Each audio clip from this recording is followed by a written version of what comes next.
इस वीडियो में आपको 11th क्लास ज्योग्राफी सब्जेक्ट का कंप्लीट सॉल्यूशन देखने को मिलेगा। यदि आपको और भी सब्जेक्ट की वीडियो देखनी है तो मेरे YouTube channel MS education TV के ऊपर जाके देख सकते हैं। यदि आपको PDF डाउनलोड करनी है तो इसी वीडियो के डिस्क्रिप्शन में आपको वेबसाइट का लिंक मिल जाएगा, वहाँ से आप इसको डाउनलोड कर सकते हैं। सबसे पहले इंस्ट्रक्शंस यानी कि निर्देश। इसमें फर्स्ट पॉइंट है ऑल क्वेश्चंस आर कंपलसरी। जितने भी क्वेश्चन दिए गए वो सभी आपको करने ज़रूरी हैं। नेक्स्ट पॉइंट, क्वेश्चन 1 to 5 आपके 1 मार्क्स के क्वेश्चन है, 6 to 8 2 marks, 9 to 11 3 marks, question 12 आपका 5 मार्क्स का क्वेश्चन है। क्वेश्चन 13 ये आपका मैप यानी कि मानचित्र आधारित प्रश्न है, ये भी आपका 5 नंबर का यानी कि 5 मार्क्स क्वेश्चन है। क्वेश्चन फर्स्ट, निम्न में से किस अक्षांश पर 21 जून की दोपहर सूर्य की किरणें सीधी पड़ती हैं? इसका राइट आंसर है 23:30 डिग्री उत्तर, बी ऑप्शन राइट। क्वेश्चन 2, निम्नलिखित में से किस शहर में दिन सबसे लंबा होता है? चंडीगढ़ में, D option right. Question 3, polar फ्लिंग बल निम्नलिखित में से किससे संबंधित है? पृथ्वी के घूर्णन से, बी ऑप्शन राइट। क्वेश्चन 4, भूकंप की तीव्रता किस पैमाने पर मापी जाती है? ये मापी जाती है रिक्टर स्केल, जिसको बोलते हैं सिस्मोग्राफ। क्वेश्चन 5 आपका अभिकथन आधारित प्रश्न दिया गया है, यानी कि असर्शन रीजन बेस्ड क्वेश्चन। इसमें देखिए यहाँ पे अभिकथन है कि गहरी घाटी जिसकी विशेषता सीढ़ी नुमा खड़े ढाल होती है कैनियन नाम से जाना जाता है। तो पहली जो स्टेटमेंट है ये बिल्कुल क्या है, ट्रू है, राइट। रीजन दे रखा है कि कर्क रेखा 23 डिग्री 30 मिनट नॉर्थ देश को लगभग बराबर भागों में विभाजित करती है। दूसरी स्टेटमेंट भी क्या है यहाँ पे बिल्कुल सही है, लेकिन इनका आपस में कोई जो है मैच नहीं है, यानी कि इसकी व्याख्या नहीं है। दोनों स्टेटमेंट सही हैं लेकिन आपस में एक दूसरे के साथ इनका कोई कनेक्शन नहीं है। तो इसका राइट आंसर हो जाएगा अभिकथन ए, जिसको हम असर्शन बोलते हैं, एंड कारण यानी कि रीजन दोनों सही है, लेकिन जो कारण है वो अभिकथन का सही स्पष्टीकरण नहीं है। क्वेश्चन 6 है, पृथ्वी के तापमान के वितरण को प्रभावित करने वाले 2 कारकों के नाम लिखिए। आंसर ऊंचाई, अक्षांश, भूमि और जल का वितरण। क्वेश्चन 7, अपक्षय क्या है? भौतिक अपक्षय का वर्णन कीजिए। आंसर है अपक्षय का मतलब होता है धीरे धीरे कम होना या टूटना।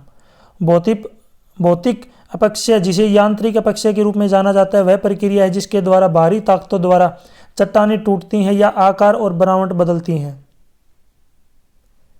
क्वेश्चन 8, भूगर्भीय तरंगे क्या होती हैं? आंसर है भूगर्भीय तरंगे उद्गम केंद्र से ऊर्जा मुक्त होने के दौरान पैदा होती है और पृथ्वी के अंदरूनी भाग से होकर सभी दिशाओं में आगे बढ़ती हैं, इसलिए इन्हें भूगर्भीय तरंगे कहते हैं। भूगर्भीय तरंगे 2 प्रकार की होती हैं जिन्हें पी तरंगे और एस तरंगे कहा जाता है। क्वेश्चन 9, भूस्खलन क्या है? आंसर है भूस्खलन एक भूवैज्ञानिक घटना है जिसमें पृथ्वी की सतह का एक भाग जैसे मिट्टी, चट्टानें, मलबा आदि ढलान के साथ तेजी से नीचे की ओर खिसकते हैं। यह प्रक्रिया प्राकृतिक और मानवीय गतिविधियों दोनों के कारण हो सकती है। भूस्खलन के सामान्य कारणों में भारी बारिश, वर्षा, भूकंप, ज्वालामुखी विस्फोट, मानव निर्मित ढलानों की अस्थिरता और वनस्पति की कमी शामिल है।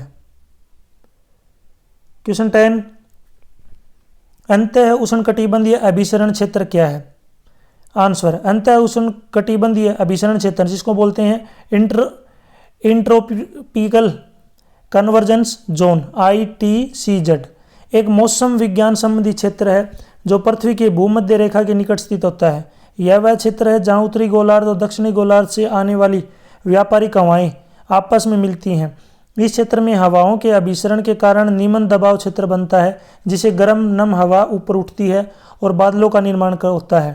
ITCZ का प्रभाव पृथ्वी के उष्णकटिबंधीय क्षेत्रों के मौसम और जलवायु पर गहरा होता है। इसके अध्ययन से वैज्ञानिक मौसम और जलवायु परिवर्तन की बेहतर समझ प्राप्त कर सकते हैं।